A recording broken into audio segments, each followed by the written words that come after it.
Vamos meditar na palavra de Deus, que se encontra no Evangelho de Lucas, capítulo 13, a partir do verso 1. Nós estamos na campanha, Casa de Paz, e a partir de hoje a gente vai ver várias cenas nos Evangelhos. Hoje eu vou falar de uma parábola, mas a partir de hoje à noite a gente vai perguntar para a Bíblia o que acontece quando Jesus entra numa casa. O que acontece quando ele visita uma casa? Porque esse é o propósito da campanha Casa de Paz, Casas visitadas com a paz de Jesus. Mas hoje eu vou começar com uma parábola que Jesus ensinou. Lucas 13, versículos de 1 a 9, diz assim: naquela mesma ocasião, estavam ali algumas pessoas que falaram para Jesus a respeito dos galileus, cujo sangue Pilatos havia misturado com os sacrifícios que os mesmos realizavam. E então Jesus lhes disse: vocês pensam que esses galileus eram mais pecadores do que todos os outros galileus por terem padecido essas coisas? Digo a vocês que não eram. Se, porém, não se arrependerem, todos vocês também perecerão. E quanto àqueles 18, sobre os quais desabou a torre de Siloé e os matou, vocês pensam que eles eram mais culpados do que todos os outros moradores de Jerusalém?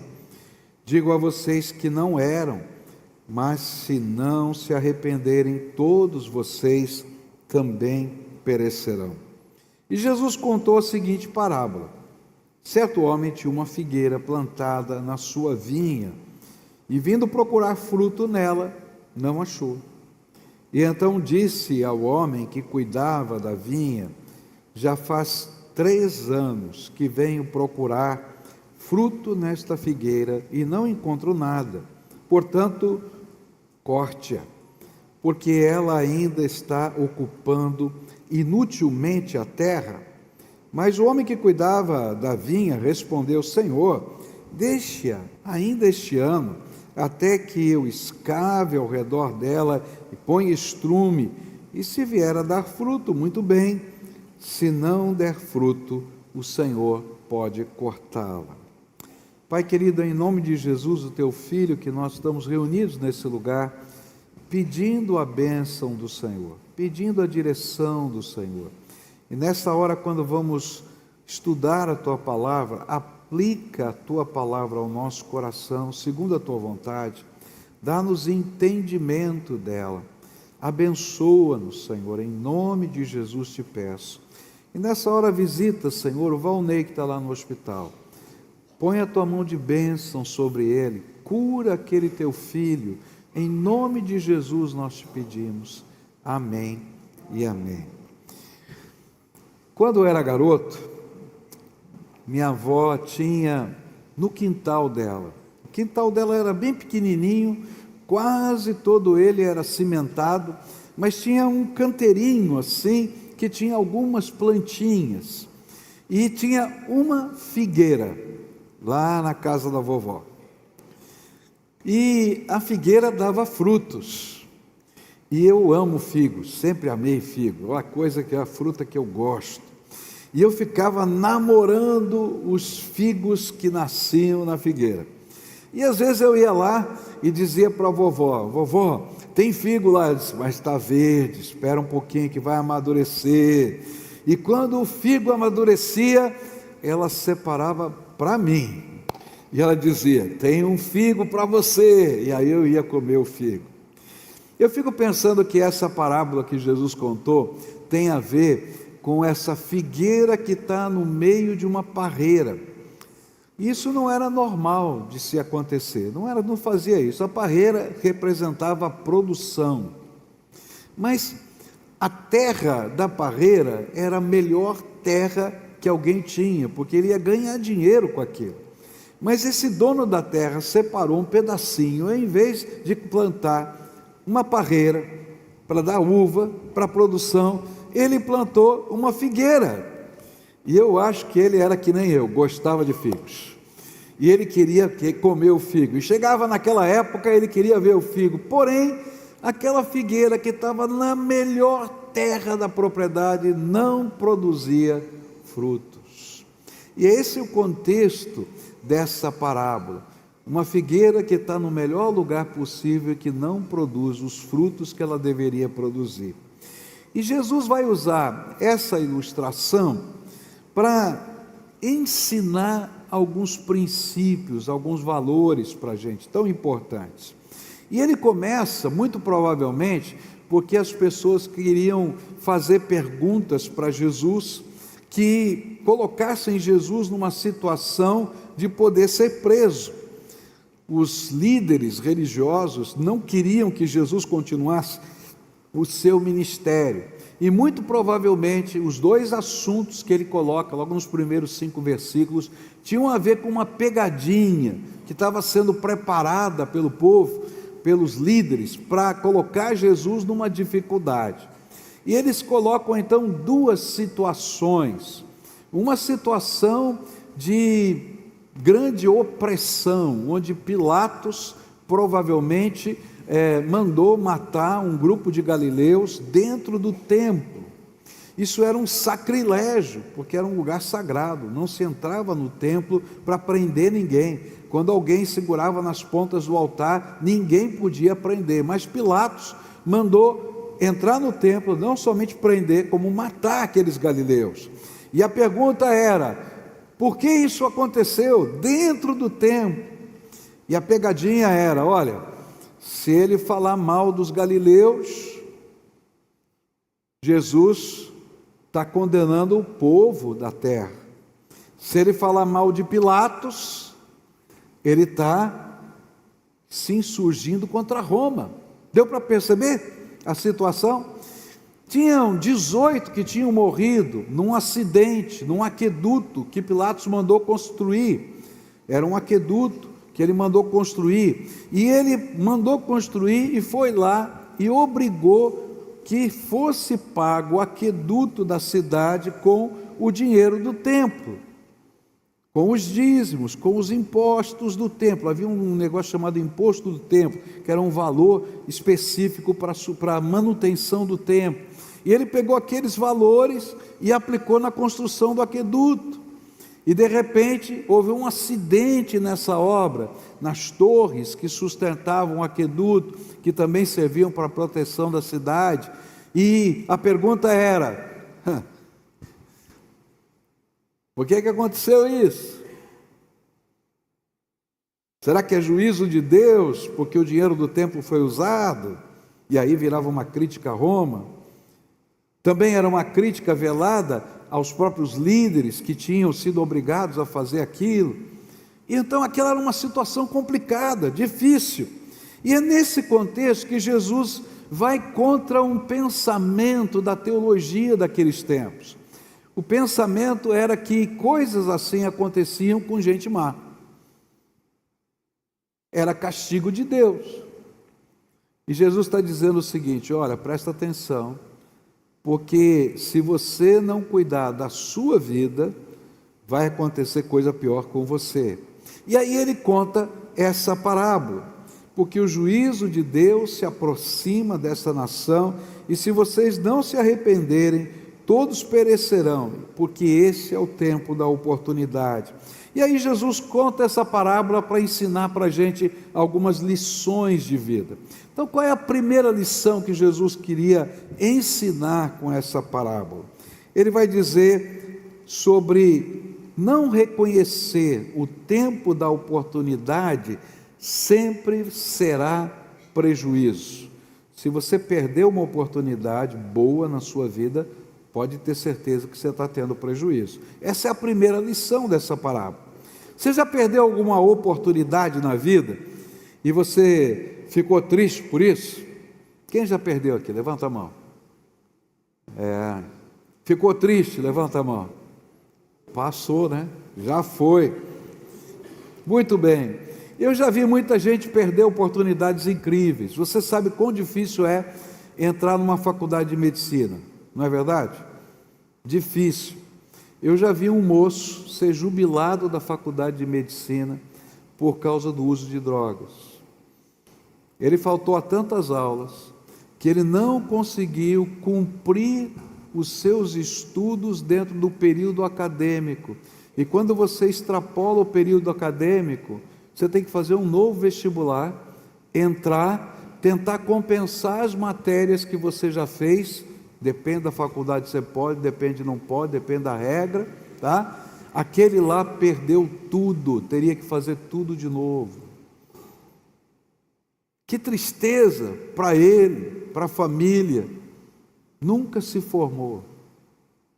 Eu me lembro de uma história interessante, que um homem, ele inventou o processo de reprodução de papel, fotocópia, tá? O cara era o Xerox. Não, ele não era o Xerox, ele era o cara que inventou o Xerox, tá? Ele inventou o Xerox. O que ele era? Ele era um advogado que tinha muito trabalho para repetir os materiais. Ele disse assim: que coisa sensacional, se eu pudesse fazer uma cópia disso aqui, seria tão mais rápido. Mas cópia fotográfica é muito complicado, tem que molhar, passar no elemento químico, revelar, isso não dá certo. Se eu fizesse alguma coisa que fosse direto no papel, e então ele teve uma ideia brilhante, ele colocou lá um pozinho eletrostático, que quando passava, né, a luz e o calor, a energia, ele grudava no papel e copiava o que estava colocado naquela tela de cima. E ele foi com aquele protótipo e apresentou para Kodak, que era a maior empresa de fotografia do mundo, e disse assim: gente, olha, isso aqui vai ser uma revolução, imagina isso nas bibliotecas, imagina isso, tal. E os líderes da Kodak olharam para aquilo e disseram: isso aqui não é fotografia, isso é complicado demais. Aí duas empresinhas pequenas, Kodak era uma gigante, duas empresinhas pequenas olharam aquilo e disseram: vamos vender tudo e vamos aplicar nesse negócio, e se associaram a esse homem, e nasceu a Xerox Incorporation.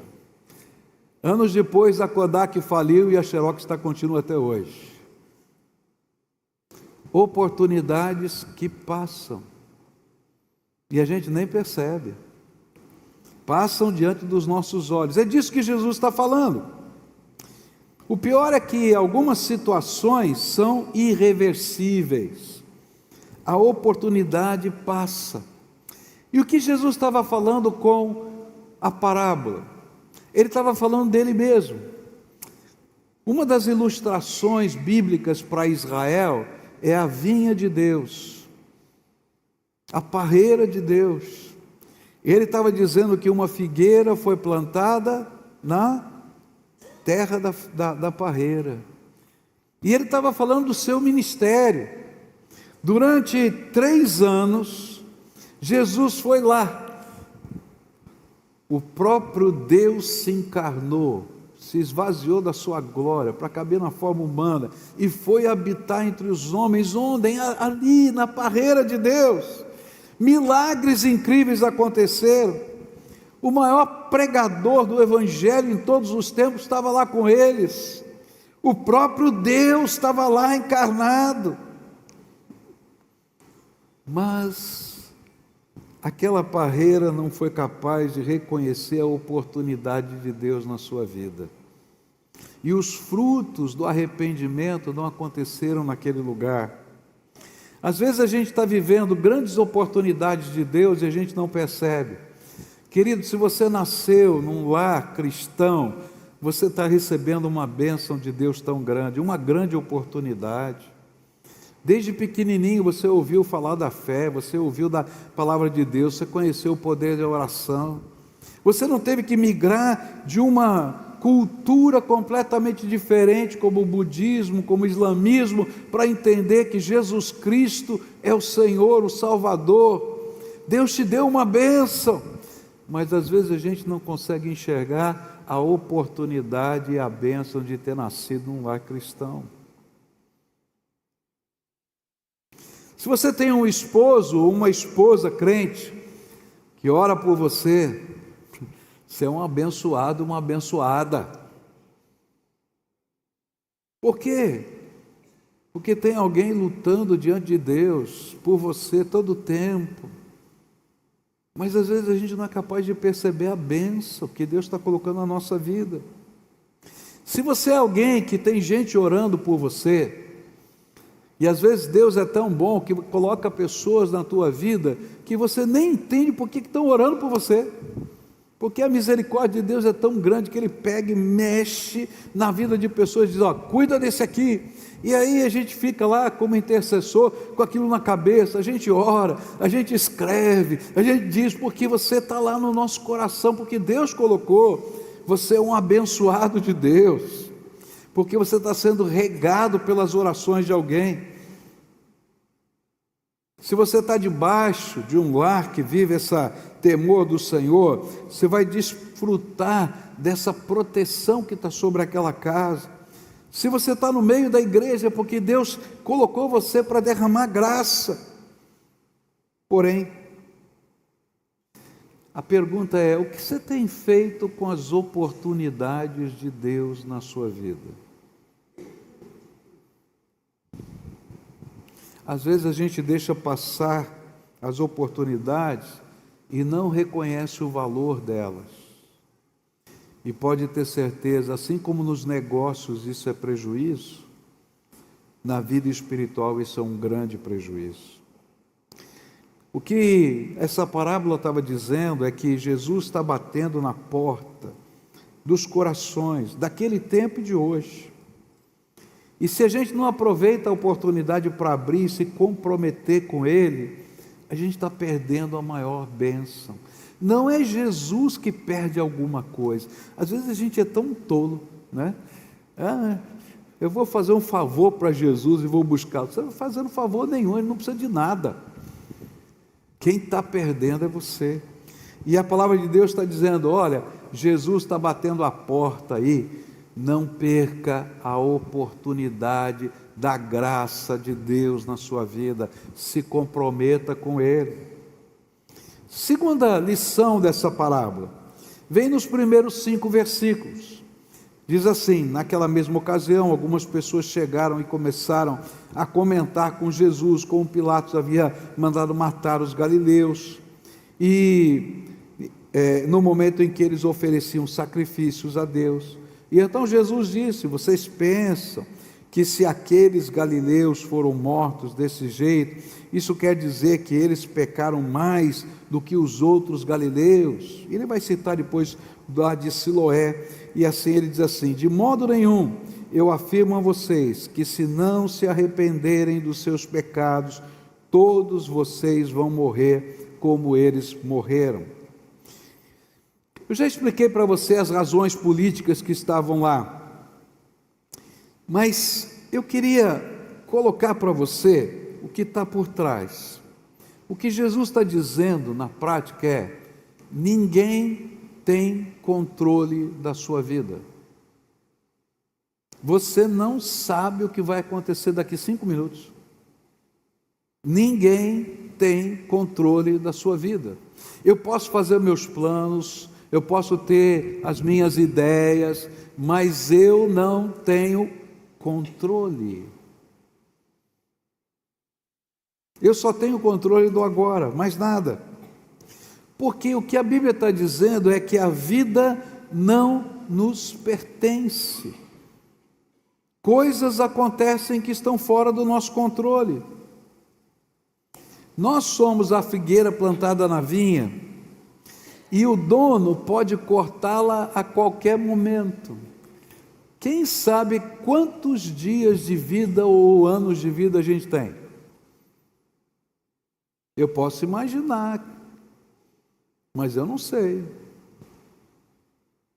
E quantas são as histórias de que está tudo bem e de repente acontece um acidente, uma coisa assim, a gente não tem controle de nada. A vida não nos pertence, nós somos a videira plantada na vinha do Senhor, e Ele pode dizer, corta, e somos cortados. Você não tem controle da sua vida. É interessante porque a gente vê isso, e quando a gente só percebe isso, quando a gente tem uma cena fortíssima na mente, né? Todos nós aqui estávamos vivos, né? E podíamos entender o que estava acontecendo. Sabemos mais ou menos onde estávamos no dia 11 de setembro, não é? De 2001. Você sabe, lembra o que aconteceu no dia 11 de setembro de 2001? Você lembra onde você estava? Eu estava num hotel, tomando café, de folga, passeando, e a televisão do lugar do café estava ligada, e começamos a ver aqueles negócios estranhos acontecendo, avião batendo, lembra disso aí?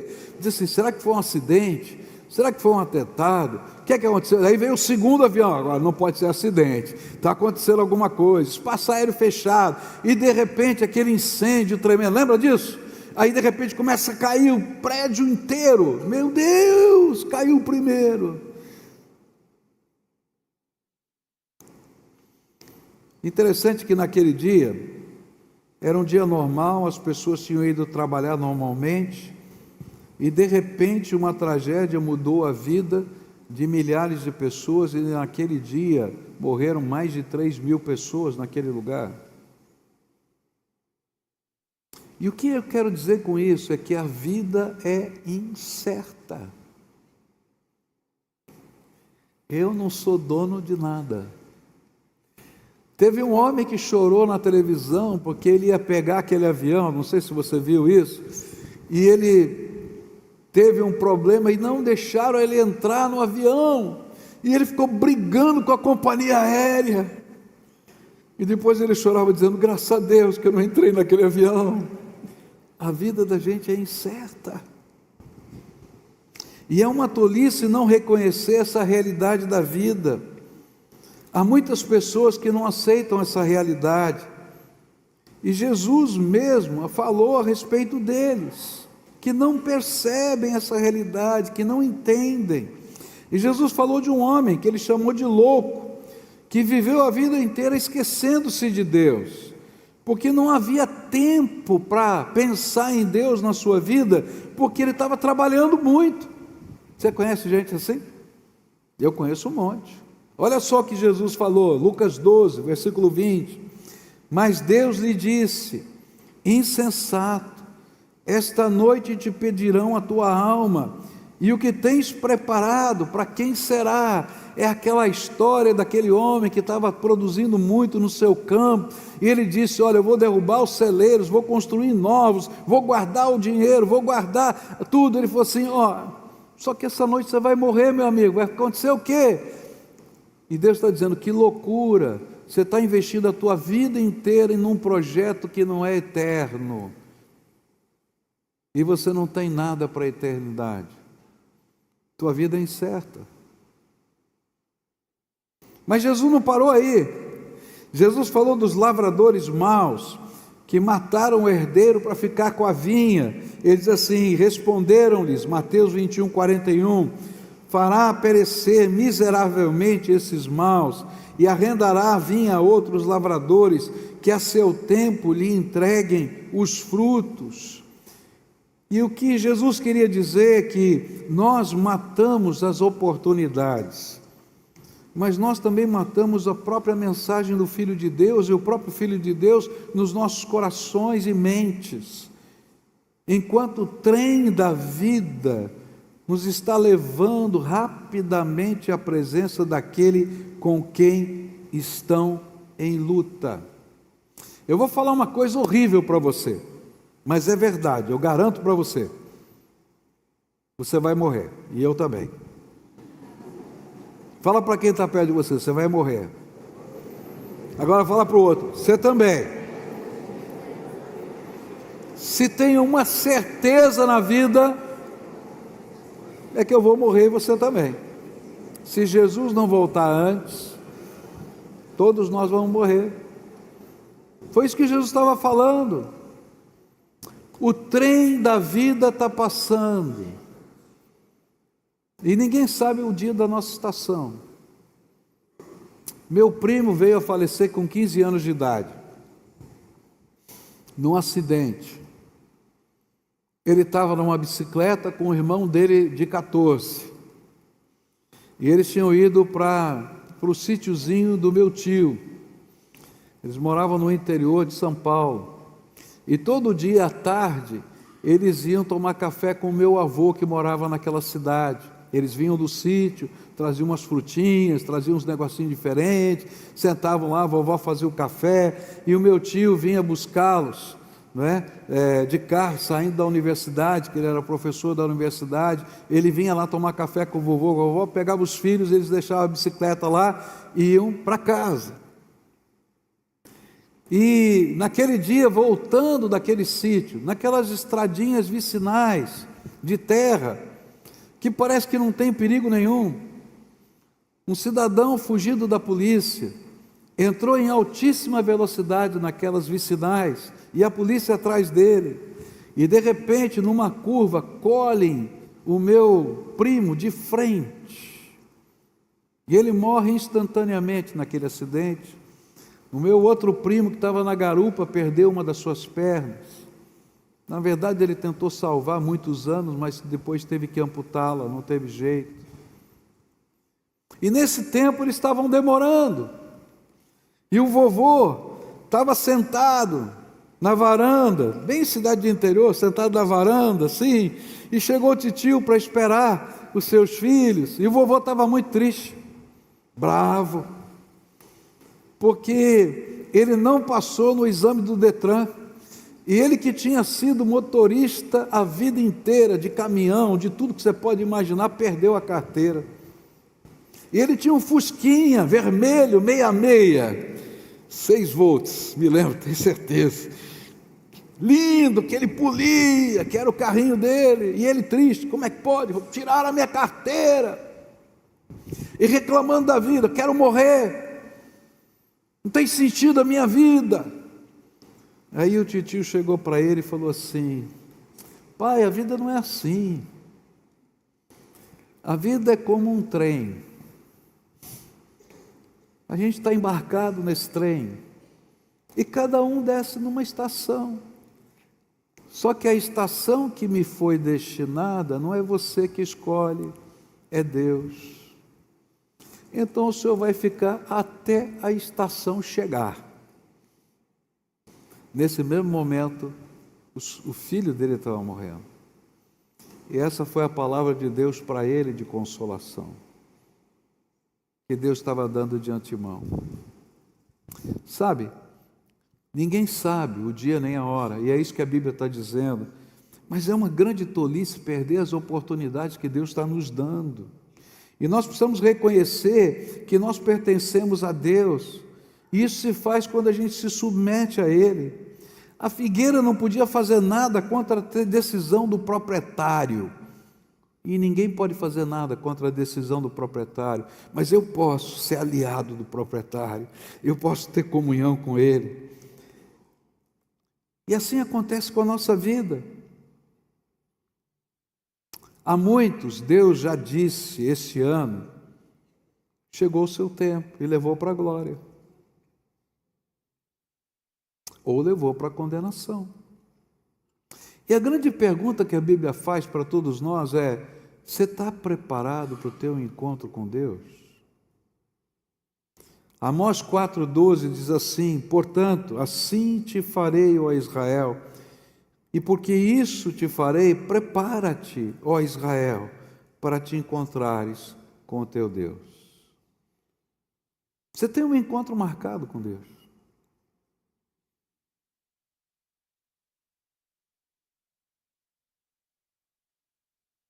Você tem um encontro marcado com Deus.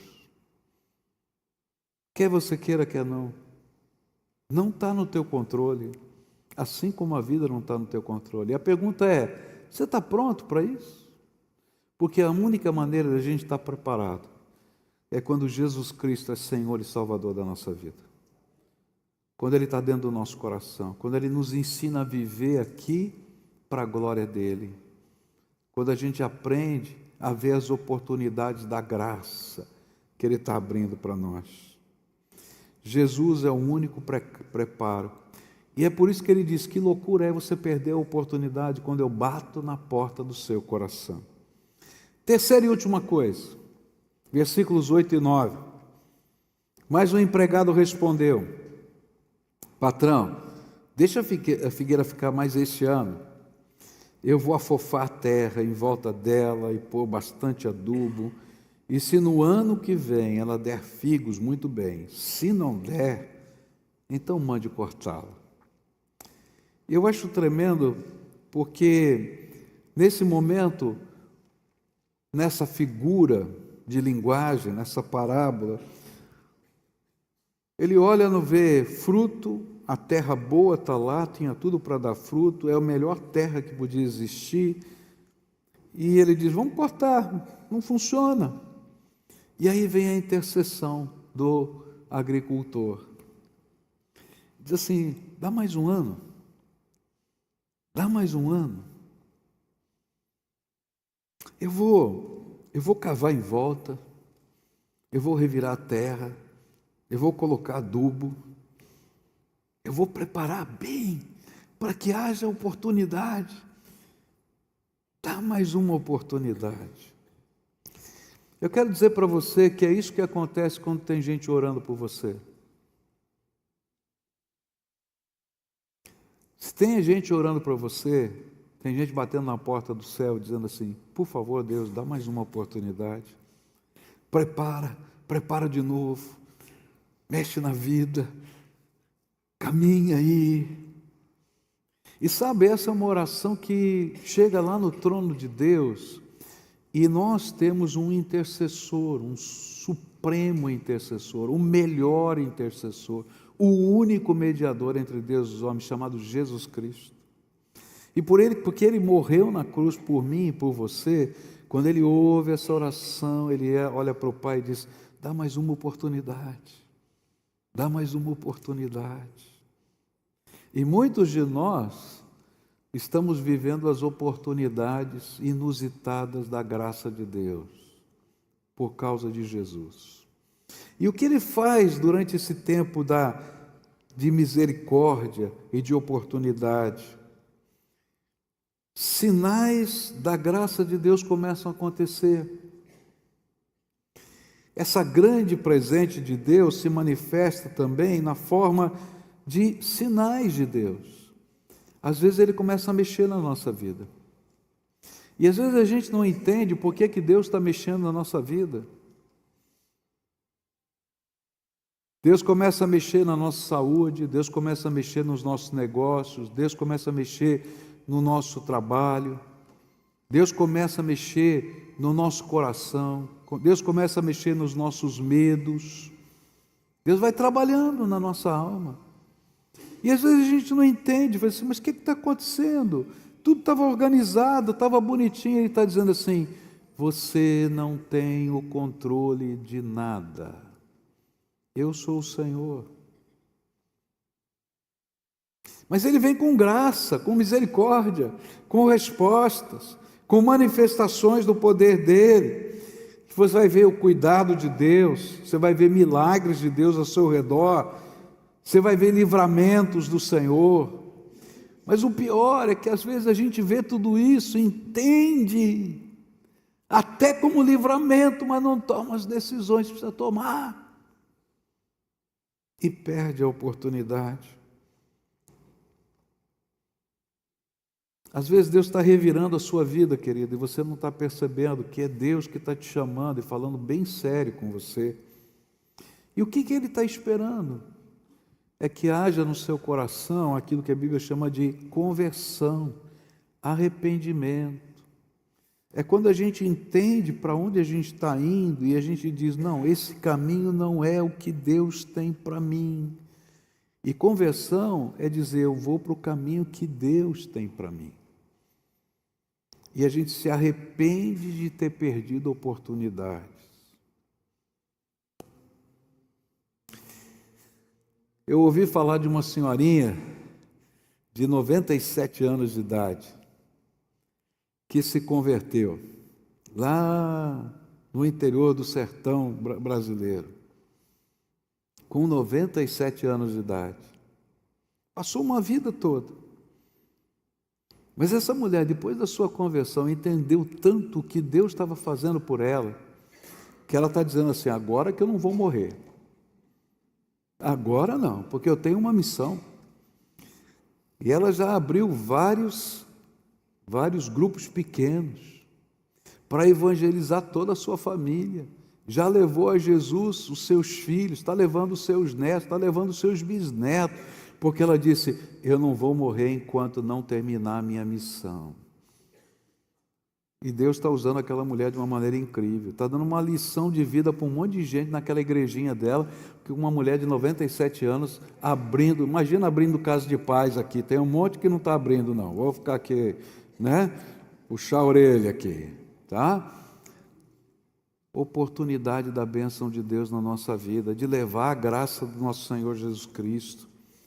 Sabe, se isto que o Senhor está fazendo, está acontecendo na tua vida, então, pelo amor de Deus, acorde enquanto tem tempo. É interessante que houve um acidente famoso de um navio chamado Titanic, lembra disso? Em 1912. Muita coisa foi dita sobre esse acidente. Uma delas é que não havia bote salva-vida para todo mundo naquele navio. Tinham mais de 2.000 pessoas naquele navio e havia bote salva-vida para cerca da metade, um pouco mais da metade daquelas pessoas que estavam lá. Mas pouca gente tem dito que cerca de 300 lugares nos botes salva-vidas que existiam não foram ocupados. E aí eu fui fazer uma pesquisa, eu falei, mas se o navio está afundando, não tem bote salva-vida para todo mundo, por que sobrou 300 lugares? E eu fiquei espantado com o que eu descobri na pesquisa. Tem gente que não quis entrar no bote porque achou inseguro demais. E preferiu ficar no navio esperando socorro, porque achava que o navio não ia afundar. O mar era gelado, de fato era um risco, mas 305 lugares sobraram. E eu fico pensando no seguinte, que coisa maluca. A gente está olhando, né, da história para cá e diz que loucura. Imagina o que vai acontecer no dia do juízo. No dia do juízo, eu estou falando o que está na minha cabeça, não estou falando o que está na Bíblia não, deixa eu deixar claro, tá? Eu acho que vai ter um telão desse lá em cima, ou uma tecnologia melhor que essa, com holograma até, quem sabe, né? Porque a tecnologia do céu é incrível. E aí, no dia do juízo, Deus vai mostrar para a gente as oportunidades que Ele nos deu e a gente não aceitou. Você lembra? Você lembra? Você lembra? Você lembra disso? E aí, um sentimento que está lá em Romanos, quando a gente lê o livro de Romanos, o tema dos primeiros capítulos é: você é indesculpável. Os primeiros 4 capítulos só falam isso, você é indesculpável. E a gente vai chegar diante do trono de Deus e dizer: eu sou indesculpável, porque eu não percebi, eu não aceitei as oportunidades da graça. Querido, hoje eu venho aqui em nome de Jesus dizer assim: Deus está te dando tantas oportunidades. Acorda, acorda. Tem gente que precisa tomar uma decisão lá de Jesus, e Deus está batendo na porta, usando a família, usando a esposa, usando o filho, usando o pai, usando sei lá quem, o vizinho, o amigo, alguém que caiu de paraquedas, porque a graça de Deus é incrível. É incrível. Mas você tem que aproveitar a oportunidade. Tem outros que estão vivendo uma vida tão frouxa, que estão perdendo as oportunidades de ser cheio do Espírito Santo. E o Senhor está dizendo: acorda. Ah, mas eu não tenho tempo para orar. Mentira! Todo mundo tem o mesmo tempo, 24 horas por dia. Você que administra o seu tempo. E você faz o que você gosta. Essa é a verdade, olha lá. Você faz só o que você gosta. Busca Deus. Você vai ver a graça de Deus na sua vida, o poder do Espírito Santo, a bênção de Deus na tua casa. A Bíblia diz, olha, buscai primeiro o Senhor, né? Buscai primeiro o reino de Deus e a sua justiça e o quê?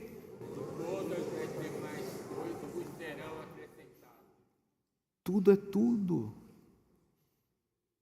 Quando a gente busca as outras coisas, a gente está sendo como aquele louco que Jesus contou na parábola.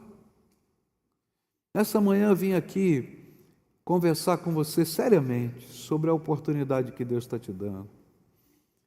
E dizer, hoje é dia de decisão, de tomar uma decisão. A gente toma primeiro uma decisão. E se isso passa a ser um valor na nossa vida, a gente vai buscar essas coisas. E Deus, na sua graça, nos ajuda. Eu acho a coisa mais linda da obra de Deus é que Ele não deixa a gente caminhar sozinho. Quando a gente toma essa decisão, Ele abre as janelas dos céus e Ele derrama o seu Espírito Santo. E o Espírito Santo é o professor particular. E Ele começa a aplicar a palavra de Deus na nossa vida, a mostrar a realidade abrindo os nossos olhos, que a gente não percebia, e Ele vai abençoando a nossa vida. Então, nessa manhã eu queria orar com você. E eu queria cantar uma canção para essa campanha de paz aqui. Se vira aí vocês, tá? Entra na minha casa, entra na minha vida, faz um milagre em mim. Isso vai ser durante toda a campanha, tá? Essa vai ser a música da campanha. Porque a campanha é essa que a gente está fazendo. Jesus entra na minha casa. Jesus entra na minha vida. Jesus derrama graça sobre o nosso lar. Pais que estão aqui, em nome de Jesus. Às vezes a gente imagina que a gente está educando os nossos filhos no caminho do Senhor e traz os filhos à igreja. Mas você passa 1 hora por semana, 2 na igreja. O seu filho está lá na mão dos educadores, quantas horas por dia? 4 horas por dia. Está na mão da internet, mas quantas horas? Está na mão da televisão, mas quantas horas? Pelo amor de Deus, acorda. O sacerdote da casa são vocês. Celebrem a Jesus na sua casa. Porque a internet não vai ensinar valores. Nós temos muito conhecimento, mas pouca sabedoria nesse mundo. Sabedoria é a arte de viver, como a gente vive. E queridos, não tem chat GPT que ensine isso. A arte de viver é papai e mamãe, é família, é lar, é graça de Deus, são valores do reino de Deus. Conhecimento é fácil. Você entra lá e vai dizer o que os comentaristas estão falando, o que isso que está falando, o que é isso, o que é aquilo, qual é a maior estratégia, melhor, você vai achar. Agora, sabedoria, só Deus dá. E usa a gente como instrumento. Qual é a decisão que você precisa tomar hoje? Eu vou hoje desafiar pessoas a entregarem a sua vida a Jesus. O que é isso? É quando a gente diz, de hoje em diante, não sou eu que mando mais na minha vida. Quem vai mandar na minha vida, quem vai dirigir os meus passos, a quem eu quero ouvir os valores, é o Deus Todo-Poderoso, o seu Filho Jesus Cristo. E mais ninguém. Sabe, a gente não se submete a pessoas, a gente se submete ao Todo-Poderoso Senhor. E é Ele que se revela para nós. A gente vai descobrir uma coisa nova, que é oração. Oração não é repetição de frases.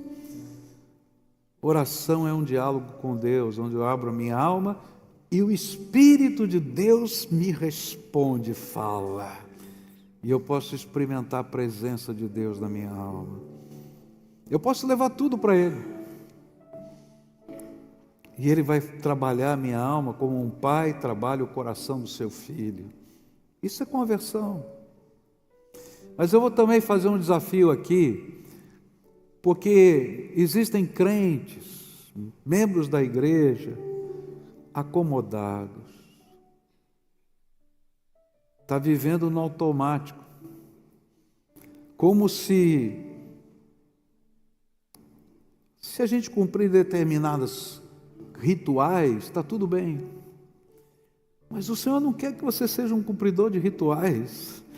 Ele quer que você conheça o poder dEle, a glória dEle, a majestade dEle. Essa igreja está orando por um milagre que só Deus pode fazer. E eu vou ver esse milagre. Eu estou chamando de fogueira santa. Quando as armas do tráfico forem queimadas em praça pública, porque as pessoas vão depor as suas armas para Jesus. Só Deus faz isso. Não tem pastor, não tem igreja, não tem governo, não tem nada. Só Deus. Mas eu creio num Deus todo-poderoso capaz de fazer isso. Mas Ele precisa levantar um povo cheio de fé para fazer isso. Porque alguém tem que entrar nesses lugares. Para a palavra de Deus fluir. Tem que ter casa de paz nesses lugares. Porque é o Senhor que leva a paz. Então nessa manhã eu quero orar primeiro com pessoas a quem Jesus está colocando nesse momento a voz do seu Espírito dizendo: filho, chega, vamos, está na hora. Quando é que você vai tomar a sua decisão? Você já conhece, tudo que o pastor falou você já sabia. Toma a decisão. E você, filho de Deus, acorda do teu sono espiritual. Eu quero orar por pessoas aqui hoje. Eu vou fazer uma coisa muito ousada, muito ousada. Por quê? Porque o coração humano não gosta dessas coisas.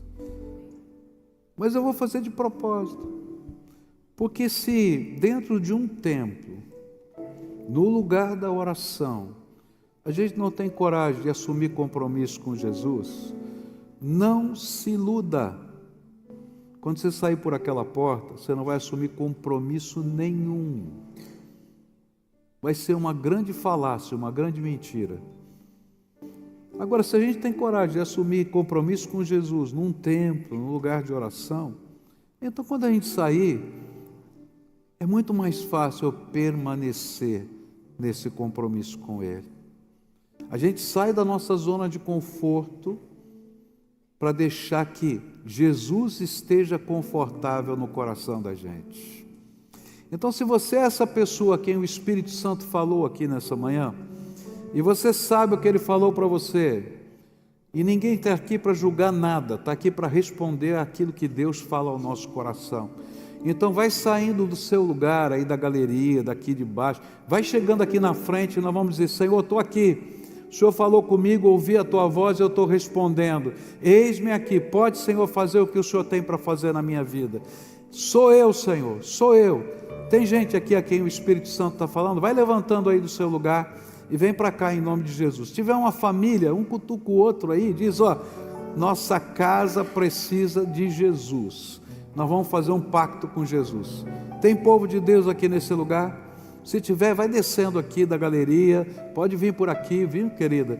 Vem aqui do fundo, vem em nome de Jesus, pode vir em nome de Jesus. Aqueles a quem o Espírito Santo está falando, só aqueles a quem o Senhor falou. Falou com você? Se eu ouvir a voz do Espírito, ouviu? Então agora nós vamos levantar um clamor: entra na minha casa, entra na minha vida, faz um milagre em mim, Senhor. Faz um milagre em mim, Senhor. Faz um milagre. E o Senhor vai fazer, porque Ele é bom e a misericórdia dEle dura para sempre. Quem mais Jesus está chamando? Olha, o Espírito Santo testifica no nosso espírito.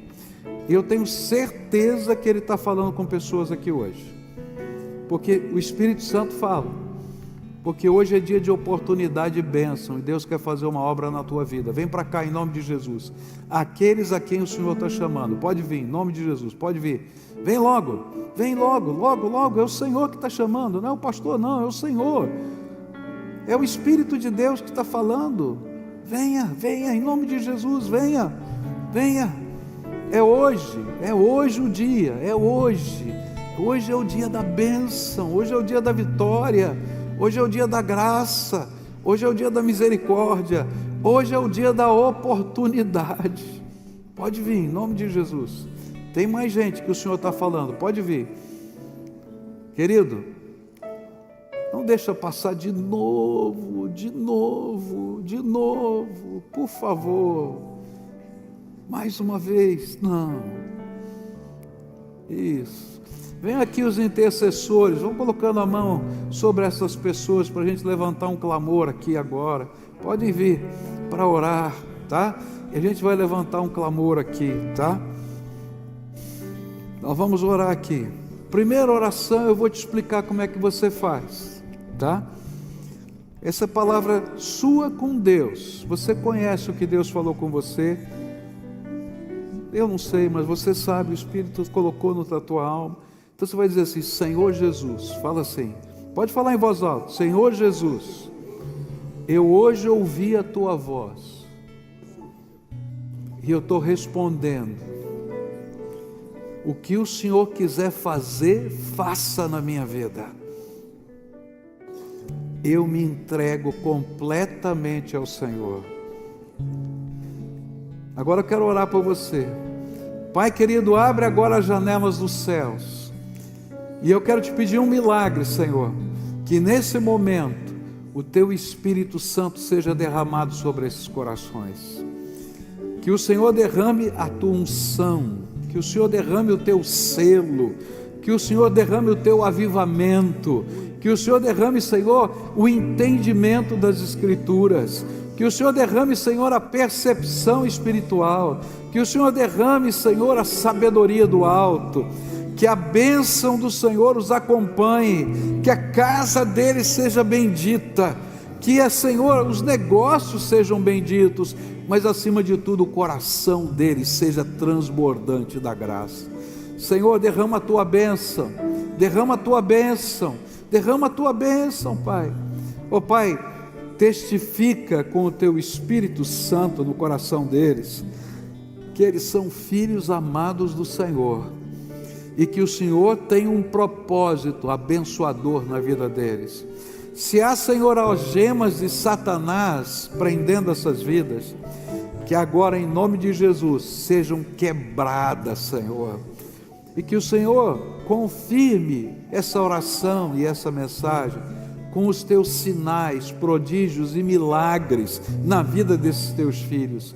Abençoa, Senhor, abençoa, é aquilo que eu oro em nome de Jesus. Dá saúde, Senhor, eu vi que tem alguns doentes aqui, revigora a saúde em nome de Jesus, como uma marca do teu amor. Abençoa, Pai, é aquilo que eu oro no teu nome. Amém e amém. Agora